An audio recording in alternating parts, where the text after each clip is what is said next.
Estamos começando uma terça-feira de decisão nas Copas, tanto na Liga dos Campeões como na Copa da Alemanha. Um jogo atrasado entre o Saarbrücken da terceira divisão e o Borussia Mönchengladbach da primeira divisão marca também essa terça-feira, além, obviamente, dos destaques do jogo da volta entre Arsenal e Porto. Primeiro jogo 1-0, gol do Galeno praticamente no último lance do jogo lá no Estádio do Dragão. O Arsenal tem que reverter o placar agora se quiser se classificar na Inglaterra. E o Barcelona que pega o Napoli, primeiro jogo na Itália 1-1, o Napoli que conta com a volta do Osimhen e agora também com boa fase do Vitor Kvaratskhelia, melhorou com um novo treinador e provavelmente tende a dar um pouco mais de trabalho aqui para o Barcelona nesse jogo da volta na Espanha. Meu nome é Theo Borges, espero conseguir te ajudar a fazer o melhor planejamento possível para essa terça-feira, dia 12 de março.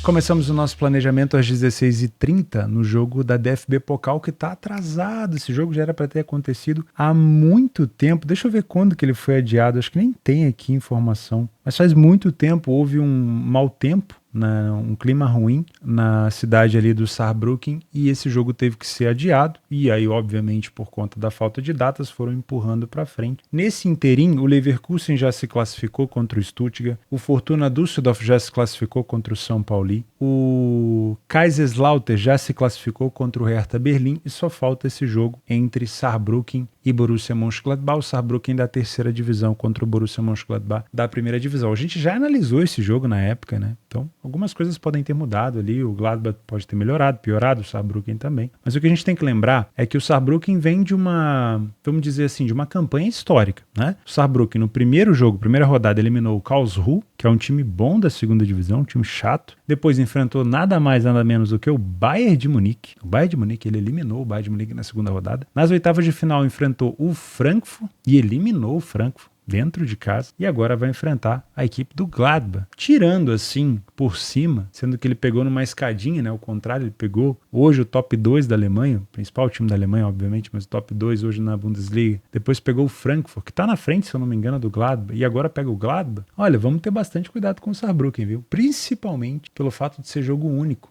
Às vezes num jogo de 180 minutos, até comentei no planejamento passado, né, em relação a Lazio, será que a Lazio poderia ficar assim, não vou dizer chateada, mas fazer com que a temporada acabasse emocionalmente porque ela foi eliminada pelo Bayern? Não, porque em 180 minutos, mesmo você tendo vencido o primeiro jogo, você sabe que disputar contra o Bayern em 180 minutos é muito difícil. Quando saiu o sorteio que a Lazio pegaria o Bayern, acho que os dirigentes ali, os jogadores, sabiam que o buraco ia ser mais embaixo. Mas quando é apenas 90 minutos, como é a DFB Pokal, e eu gosto muito dessa competição por conta disso, aí o buraco é mais embaixo mesmo. Por exemplo, se fosse um jogo só na Champions, a Lazio tinha se classificado. Então, por mais que seja favorito aqui o Gladbach, por ser de 2 divisões acima, olha, sinceramente eu não duvido de nada, tá? Provavelmente, ao passar, quem passar aqui, né, vai pegar o Kaiserslautern, então não vai ter mais sorteio. Do outro lado, a sensação Leverkusen contra o Fortuna Düsseldorf. Vamos dar uma olhada nos números aqui no PDF de apoio? Nós temos o Saarbrücken da terceira divisão, que vem apenas de uma derrota nos últimos 8 jogos em casa, não é uma equipe que perde tanto dentro de casa, mas também não tem vencido tanto, né? 3 vitórias nos últimos 8 jogos, uma derrota, não tem um aproveitamento tão bom assim dentro de casa, ou seja, é o 8º colocado na tabela de classificação, mas é o 13º apenas melhor mandante. Precisa ser um pouco mais agressivo em casa o Saarbrücken se quiser pensar na segunda divisão. Mas eu acho que o foco do Saarbrücken agora é essa Copa da Alemanha, né? Até porque paga muito bem. Em relação ao aproveitamento dentro e fora, olha como é ruim o aproveitamento do Gladbach. Fora de casa, uma vitória apenas. Foram 5 derrotas nos últimos 8 jogos. Não é uma equipe que falha tanto em marcar, mas sofre gol em praticamente todas as partidas. Uma média de quase 2,5 gols sofridos por jogo. O que faz com que a média de gols nas partidas do Gladbach fora de casa, ultrapasse o cenário de 4 gols de média.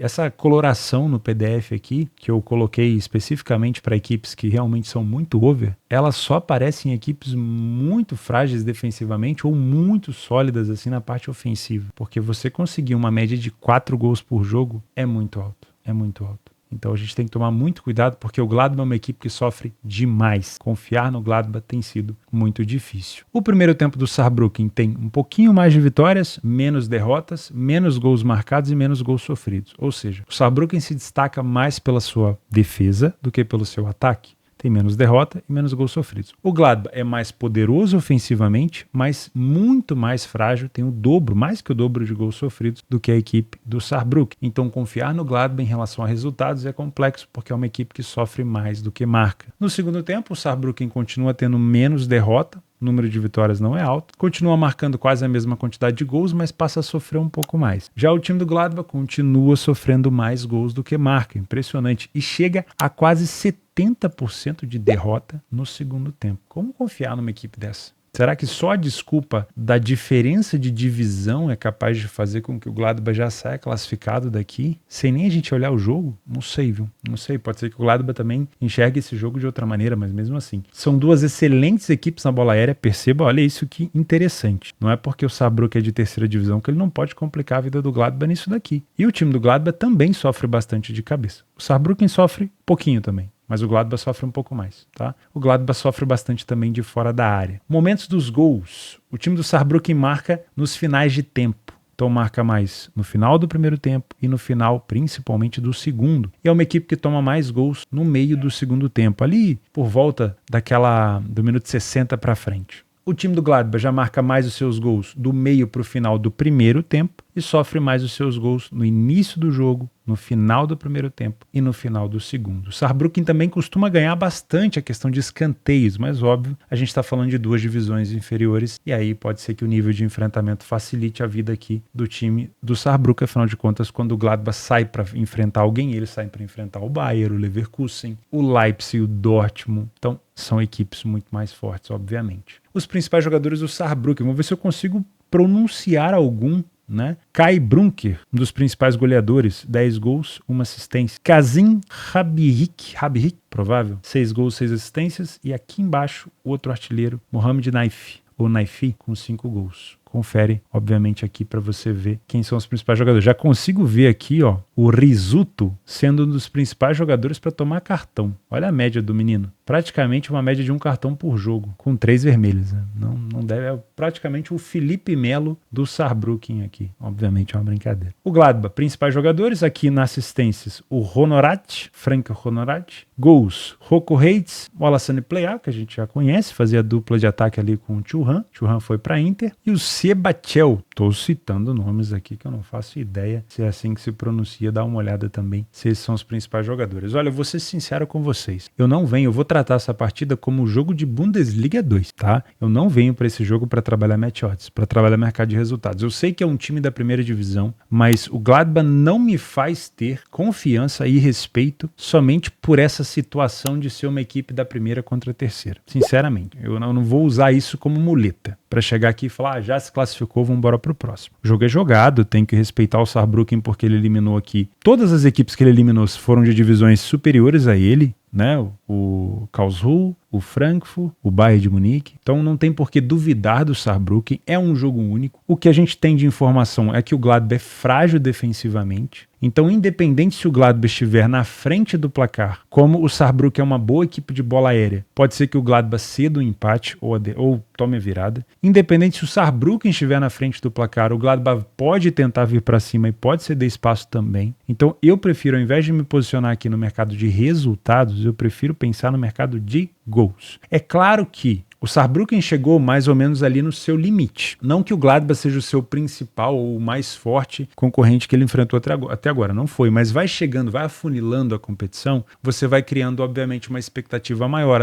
A torcida vai acreditando mais, os jogadores vão ficando mais nervosos. Então já começa a chegar no seu limite emocional. Porque eles sabem que passou daqui, cara, eles estão a um jogo de chegar numa final, lá no Estádio Olímpico de Berlim, para fazer uma final possivelmente ali contra o Leverkusen, né? E o adversário depois desse daí, se eles passarem, poxa, é o Kaiserslautern, que é um time de muita tradição, mas é um time de segunda divisão, pirotécnico também, assim como o Saarbrücken. Então, sinceramente, eu acho que essa pressão emocional pode sim fazer com que o Saarbrücken não parta para cima do Gladbach, que o jogo se arraste um pouco. Por isso eu não me posicionaria nos gols no 0-0. Tá? Eu só iria me posicionar em gols aqui depois do placar aberto, principalmente em situações onde houve um gol no primeiro tempo, tá? Porque às vezes sai um gol muito tarde e não dá tempo das equipes se desorganizarem. Porque quando a gente quer se posicionar a favor de gols, a gente não quer organização, a gente quer desorganização. A organização tem que vir no contra-ataque, mas de preferência defesas desorganizadas, batendo cabeça, com posição errada e tudo mais, tá bom? Então eu me posicionaria aqui no mercado de gols. Não vou pensar em nada no mercado de resultados, aí é por sua conta e risco. Gosto muito de pensar no cenário de 2,5. Qual que é o cenário de 2,5 que eu quero? Um gol no primeiro tempo para eu poder me posicionar a favor de mais 2. Se o jogo tiver 1-0 e ele tiver muito xoxo, o jogo ficou ruim, eu só iria me posicionar no over 1,5 para buscar mais um gol aqui, lá no final, com essa cotação o mais próximo de 2 possível, para ter uma relação de 1-1.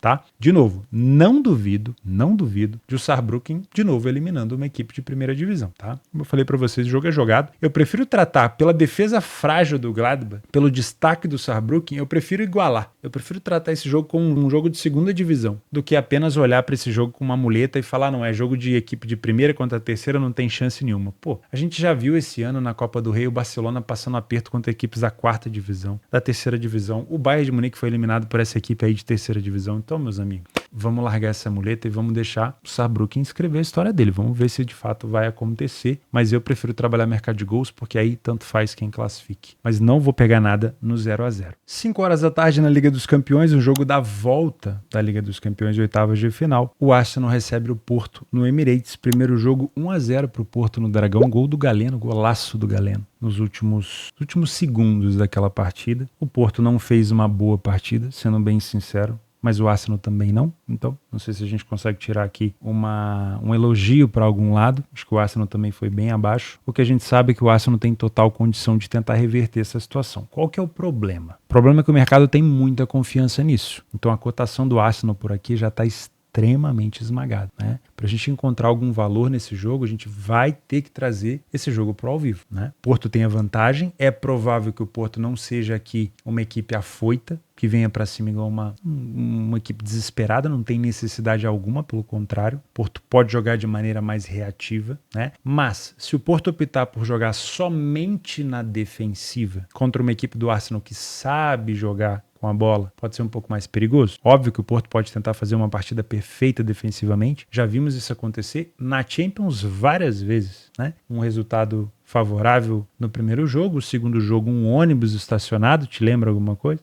E aí pode ser que o Porto consiga a sua classificação por aí. Mas na maioria das vezes, quando uma equipe recua demais, é um pouco mais complexo, porque se o Arsenal faz o seu gol logo cedo, isso pode acontecer, uma equipe que estava preparada só para se defender vai ter que começar a pensar mais em sair no jogo, muda bastante e o cenário do jogo tem que ser muito dinâmico, então o Porto vai ter que reagir muito rápido, porque senão o Arsenal pode fazer o primeiro gol, o Porto pode titubear um pouquinho, o Arsenal pode fazer o segundo e aí a situação já fica muito complexa. A gente já viu isso acontecer várias vezes. Quer ver um exemplo recente na Liga dos Campeões? A Real Sociedad, jogo de ida contra o PSG. Defendeu bem o jogo inteiro. Tomou um gol do Mbappé, numa bola parada, uma bola desviada que ele concluiu para dentro do gol. E naquele intervalo pós-gol, a Real Sociedad desmontou emocionalmente e o PSG fez o segundo. Depois dali o PSG dominou o jogo e agora se classificou para as quartas de final. Então eu não acho que um Porto vir aqui para a Inglaterra só para se defender, sem ter saída de jogo, sem ter um gargalo, sem ter um respiro para manter um pouco essa bola um pouco no ataque, é um caminho tão fácil para o Porto, tá? Mas enfim, quem somos nós? O nosso objetivo aqui é somente criar um cenário.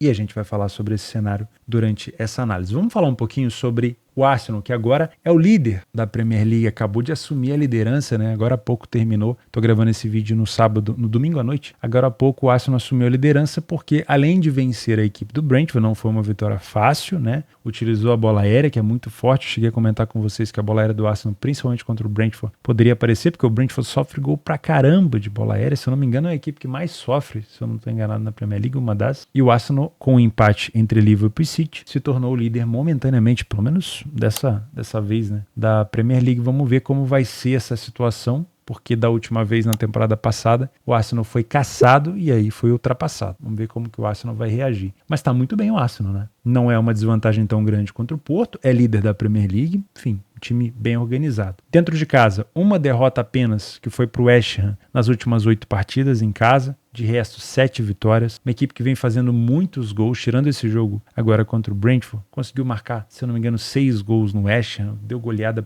pra cima de um monte de gente. Deixa eu voltar aqui para deixar listado essas partidas, porque é importante. 6 no Sheffield, foram 6 no West Ham, 5 no Burnley, 4 no Newcastle, 3 no Liverpool, 5 no Crystal Palace. Então é uma equipe que vem conseguindo ter vantagem de gols, e é justamente o que ele precisa no jogo de hoje, né? Não é uma equipe que falha tanto dentro de casa, ficou sem sofrer gol em apenas 30% dos jogos, quase uma média de um gol sofrido por jogo. Quase, né? Contra o Porto, se quiser classificar, não pode ficar pensando em sofrer, senão vai ter que marcar bem mais. O Porto fora de casa foi o primeiro a marcar em torno de 55% dos jogos, não é uma média tão alta, mas também não é tão baixa. É um time que falha pouco em marcar e tem ficado sem sofrer gol também, quase que nas mesmas condições aqui do Arsenal. Um gol a menos só, teve uma partida a menos, a média é praticamente idêntica. O Porto é o terceiro colocado e é o melhor visitante do campeonato português, pelo menos por enquanto. O time do Arsenal no primeiro tempo não é assim um supra-sumo, tem mais vitórias, um pouquinho mais de gols marcados, mas os gols sofridos é muito parecido. Então, por mais que a gente tente espremer esse limão aqui, o Arsenal não é o favorito nas estatísticas no primeiro tempo, ele não é tão superior assim. Óbvio que aqui a gente está falando de níveis de enfrentamentos diferentes na Premier League e na Primeira Liga de Portugal. No segundo tempo, a gente já tem o Arsenal se destacando bem mais, é o dobro de vitórias, uma derrota um pouquinho maior do que o Porto, mas bem mais gols marcados e a mesma quantidade de gols sofridos. Então, ofensivamente, o Arsenal se destaca por aqui. Continua sendo uma equipe que marca muito de cabeça, pode adicionar mais 2 gols aí contra o Brentford, então já chegou a 15 gols de cabeça a equipe do Arsenal, tem poucos gols sofridos nesse fundamento. O Porto marcou pouco de cabeça, mas tem marcado muito de fora da área, e aí você pode lembrar do gol do Galeno marcado de fora da área. Então por aqui o Arsenal vai ter que tomar um pouco de cuidado. Nos momentos dos gols marcados, o Arsenal marca bastante no meio do primeiro tempo e também no segundo tempo. Assim que o segundo tempo vai passando o tempo, né, ele vai aumentando o número de gols, chegando a 28% nos últimos 15 minutos. É uma equipe que sofre também no final do primeiro tempo, no início do segundo e no final do segundo tempo. O time do Porto marca mais nos finais de tempo, então final do primeiro tempo e principalmente final do segundo, e sofre mais no início de jogo. Isso aqui que tem que tomar cuidado, ó. Esse início aqui, provavelmente do Arsenal, vai ser muito forte. O Porto vai ter que tomar cuidado com isso daqui. E a volta do intervalo, né? Aquela situação de você estar ou não concentrado depois que o seu treinador fez uns ajustes. Vamos ver se o Porto consegue se segurar por aqui. Os principais jogadores do Arsenal, a gente já sabe, falou agora há pouco contra o Brentford, né? Bukayo Saka, talvez tendo uma das melhores temporadas, foi eleito o jogador do mês, se eu não me engano, de novo. O Martinelli também fazendo um ótimo papel. O Kai Havertz, que agora é um dos goleadores da equipe também, muito bom. Trossard, Odegaard, enfim, são bons jogadores. E a gente não pode esquecer também do Gabriel Magalhães, que é defensor, mas chega sempre para cabecear. Pro lado do Porto, talvez nesses últimos 10 jogos o Galeno seja um dos principais jogadores da equipe. O Evanilson é o artilheiro, mas o Galeno vem fazendo chover, né? Contra o Benfica, se eu não me engano, marcou 3 ou 4 gols, e no Arsenal marcou o gol que tá dando, né, pelo menos a vantagem e a classificação momentânea para a equipe do Porto. Então é bom a gente tomar cuidado com esse Galeno. Quando eu falo cuidado, obviamente, ficar de olho nele para possível finalização, que é um cara que vai ter confiança para tentar de novo, provavelmente no Emirates, e dar uma olhada na escalação para ver se ele não tá, obviamente, ausente, né, lesionado. Essa cotação de 1,20, para você que é um trader assim como eu, não há problema, né? Você que não tem conta ainda na Betfair, o link está aqui embaixo para você aproveitar o bônus de reembolso da Betfair, e você faz o meu curso gratuito aqui embaixo para aprender como tirar vantagem desse tipo de cotação. Esse tipo de cotação aí, numa casa de aposta para deixar correr até o final, eu não te indico. Muito menos para ficar fazendo múltipla e dupla e bingo e tralalá que vocês gostam de fazer. Esse tipo de cotação já está ali inserido à margem da casa de aposta, ela vai ganhar dinheiro independente, né? Então, para mim, é um jogo pro ao vivo. No trade, você consegue trabalhar no ao vivo a estabilização desse preço, desde que o Arsenal controle o jogo, desde que o Arsenal enfrente um Porto recuado. E aí vai do que a gente falou lá no início. Se o Porto jogar de maneira muito recuada, vai facilitar a vida do Arsenal, porque ele não vai ter que correr para trás, não vai ter que fazer aquelas transições defensivas, sabe? Quando o zagueiro não sabe se olha para a bola, se olha para frente, não sabe se ele olha para o atacante. Aconteceu hoje um lance assim do Van Dijk contra o Haaland, né? O Haaland pegou a bola para cima do Van Dijk, o Van Dijk não sabia se corria para trás, se olhava para o Haaland, se olhava para a bola, acabou driblado e o Haaland finalizou no gol. Não foi gol, mas é mais ou menos assim que se pega uma defesa mal posicionada. O Arsenal vai estar lá em cima. Então, se o Porto escolher ficar muito lá atrás, não tiver válvula de escape, se o Arsenal conseguir dominar essa segunda bola, o Arsenal não vai ter que fazer essa progressão para trás, ele não vai ter que se complicar, entre aspas, ali, correndo para trás, fazendo essa transição defensiva. Ótimo para o Arsenal e principalmente para quem está a favor do Arsenal no trade, tá? Se o Porto tiver válvula de escape, tiver conseguindo controlar um pouco mais a bola no campo ofensivo, chamar, né? Porque quando você tenta sair um pouco para o jogo, você tira um pouco a sua zaga, a sua linha lá de perto da sua área defensiva, descompacta um pouco mais o bloco e tenta fazer o time jogar. Se o Porto conseguir fazer isso com frequência, aí já é uma posição a favor do Arsenal um pouco mais chata de se manter, porque o mercado ele tende a começar a reagir um pouquinho, né? Se você é um Panther por aqui, é provável que dentro de casa o Arsenal consiga pelo menos reverter essa vantagem de 1-0? É possível, usando a bola aérea, usando aquela toqueira danada ali na frente da área que eles gostam de fazer, finalização do Bukayo Saka lá pela direita para dar rebote, tudo isso eles vão tentar. Mas essa cotação de 1,20 não me agrada. Se agrada a você, é por sua conta e risco. Sinceramente, eu não vejo valor algum aqui. O que a gente pode tentar buscar se o Porto vier para tentar se classificar por meio da vantagem construída no Dragão e fizer uma partida defensiva de almanaque, pode ser que o Arsenal chegue lá para os 65, 70 minutos ainda no 0-0. Você pode tentar pegar uma cotação do Arsenal mais alta para vencer o jogo, né, no caso. Então, é uma opção. Segunda opção seria a gente pensar no mercado de gols. Mas quando que valeria a pena pensar no mercado de gols? Vamos fazer o mesmo exercício de ontem do Al Nassr. Se o Arsenal entra desclassificado, esse jogo para o Arsenal precisa ter pelo menos um gol. Só que o Porto não tem interesse nenhum de ficar se expondo, porque nesse momento ele está classificando. Então, uma partida no 0-0 para mim não me interessa tanto. 1-0 do Arsenal também não me faria me expor no mercado de gols por aqui, porque o Porto com 1-0 do Arsenal não estaria sendo desclassificado, esse jogo iria continuar, né? Poderíamos ter aqui prorrogação e penal. Agora, se o Arsenal conseguir reverter o placar, a classificação e fizer, por exemplo, 2-0, aí a gente vai ter um Porto saindo da sua zona de defesa, de conforto ali defensivo, e obviamente vai oferecer para o Arsenal mais contra-ataque. Então, para que eu me posicione no mercado de gols, eu quero esse cenário de um Arsenal vencendo por 2-0. Aí sim, a gente pode ter um jogo mais aberto para gols. Agora, esse 2-0 do Arsenal não pode acontecer lá para os 85 minutos. Porque aí não vai ter muito tempo. De preferência que esse cenário aconteça o mais cedo possível para que eu me posicione em gols. Beleza? Às 5 horas, mais um jogo da Liga dos Campeões, jogo da volta entre Barcelona e Napoli. Aqui o mais complexo, né? Talvez um dos mais complexos do dia, porque a gente não tem desvantagem. O primeiro jogo foi 1-1. O Barcelona saiu na frente, o Napoli empatou com o gol do Osimhen. A gente teve uma melhora do Napoli depois que o novo treinador assumiu. O Napoli, quando jogou com o Barcelona, se eu não me engano, foi o primeiro ou o segundo jogo do novo treinador do Napoli. E de lá pra cá o Napoli progrediu.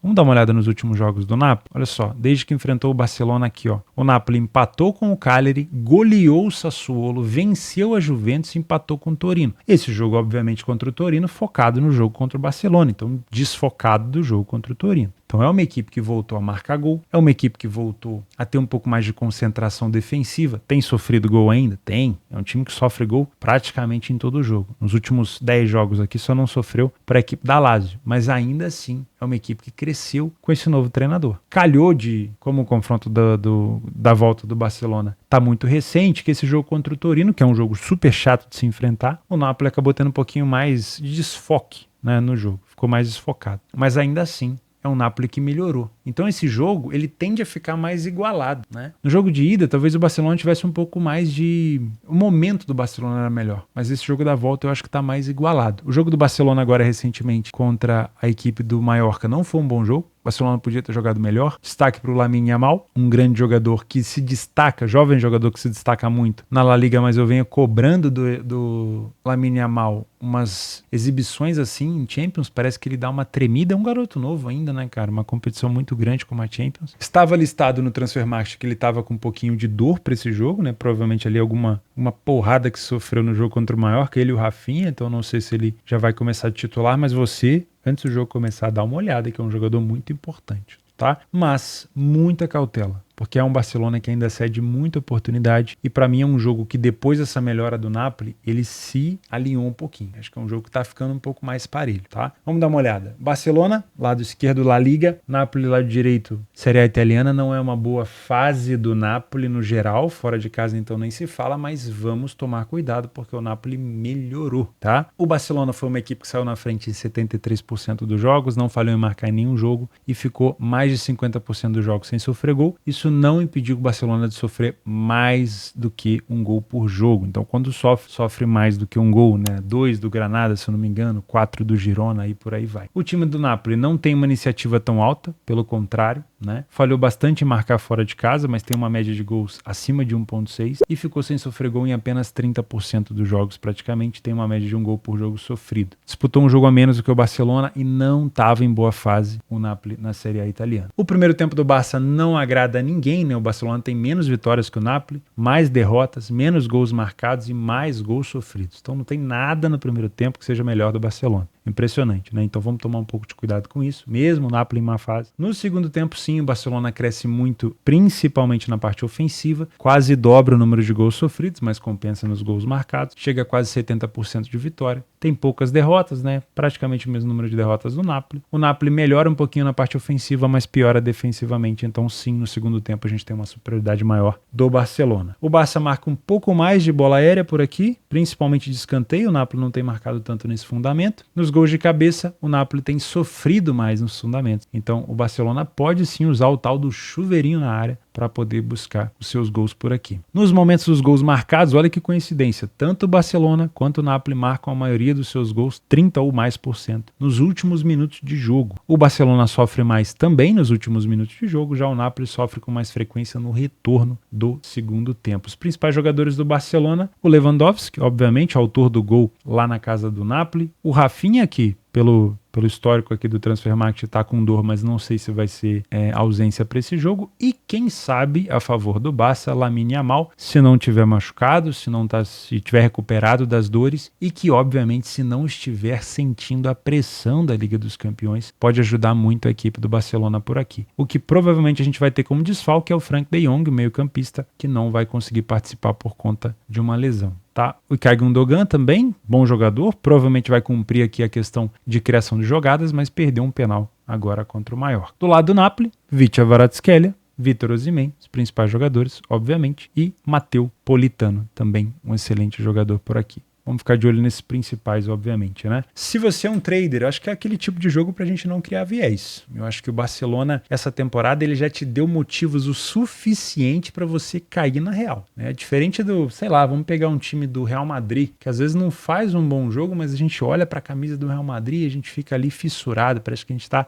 encantado, né? Parece que a gente sofreu um feitiço. O Barcelona, essa temporada, ele já cansou de esfregar na tua cara que ele não é um time confiável. Mas que já cansou, mas teve jogo que a gente falou, não, esse daqui o Barcelona não vai vacilar, porque essa aqui é uma equipe que, não venceu nenhuma partida no campeonato. O Barcelona não tem condição de se complicar aqui. Vai lá o Barcelona toma 2 gols da equipe e tem que vencer o jogo, sei lá, no finalzinho, na pirambeira ali. Então o Barcelona cansou essa temporada de esfregar na tua cara que ele não é confiável. Mas não vai ser agora que você vai olhar pro Barcelona e vai se enfeitiçar de novo, né, meu? Deixa o Barcelona, isso não quer dizer que ele não vai jogar bem. Deixa o Barcelona só te mostrar primeiro. Antes de você já sair correndo, espera ele te mostrar. Pode ser um jogo de troca de superioridade. O Barcelona pode começar com 30, 40 minutos sufocando o Napoli, jogando muito melhor. Você vai ter total condição de trabalhar contra o Napoli, a favor do Barça. Agora, só não faz isso antes do jogo começar, porque, cara, não tem porquê. Nem o próprio primeiro tempo do Napoli, que é horroroso fora de casa na Série A, consegue ser pior do que o do Barça. É melhor, inclusive. Então, é bom tomar um pouco de cuidado, tá? Eu, como trader, venho pra cá pra me surpreender. Vou esperar o Barcelona me dar algum sinal para poder me posicionar. Se tiver que ser contra ele, tudo bem também. O jogo tá muito parelho aqui, na minha opinião. Se você é um Panther, eu não vou te indicar nada no mercado de resultados, porque, sinceramente, eu estou vendo alguma vantagem pro lado do Napoli. Essa dupla chance do Napoli eu não acho ruim.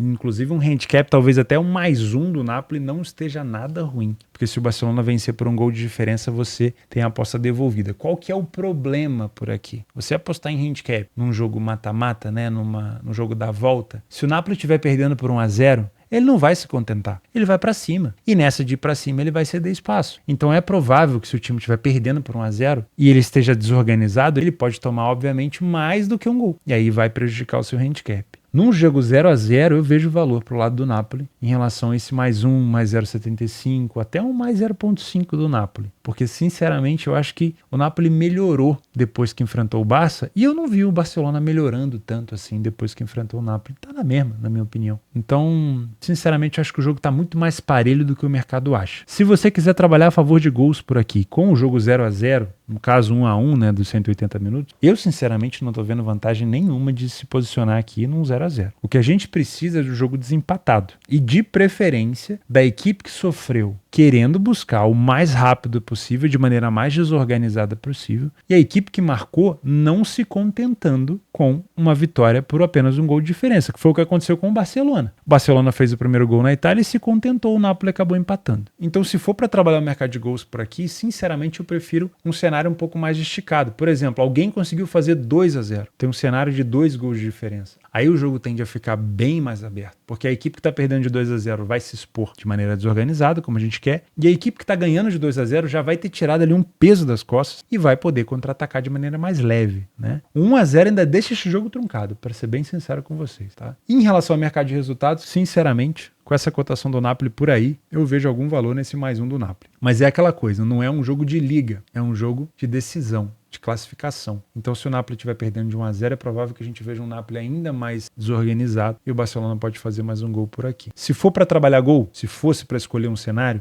eu olharia para esse over 1,5 para não esticar muito a corda, com uma cotação bem mais alta. Pode ser interessante. Se o Barcelona é favorito e o Napoli melhorou, o Barcelona pode se complicar. Então é bom tomar um pouco de cuidado por aqui. Nas opções de jogos extras para essa terça-feira, tem o jogo da volta entre o Ulsan Hyundai contra o Jeonbuk Motors. Ontem a gente comentou no jogo do Al Nassr, eu nem sei quanto é que foi o jogo, porque não aconteceu ainda, obviamente, sobre aquela divisão entre leste e oeste. Aqui é o caso, se eu não me engano, aqui é o lado leste, né? E o Ulsan Hyundai enfrenta o Jeonbuk Motors. O primeiro jogo entre eles foi 1-1. Então tá bem aberto. Outro jogo que a gente tem é o Al Ittihad, aqui já do lado oeste, né? O Al Ittihad da Arábia Saudita enfrentando o Al Hilal também da Arábia Saudita. O Al Hilal que acabou de conquistar ali o recorde, né? De maior número de vitórias consecutivas no futebol mundial. Então, além dessa pedreira aí que o Ittihad vai ter que pegar, ele vai ter que reverter um placar de 2-0. Não vai ser fácil. Além disso, tem Mamelodi Sundowns entrando em campo na África do Sul e o Al Ahly entrando em campo no Egito. São duas equipes que, na maioria das vezes, têm seus jogos adiados por conta ali de Liga dos Campeões da África, então toma um pouco de cuidado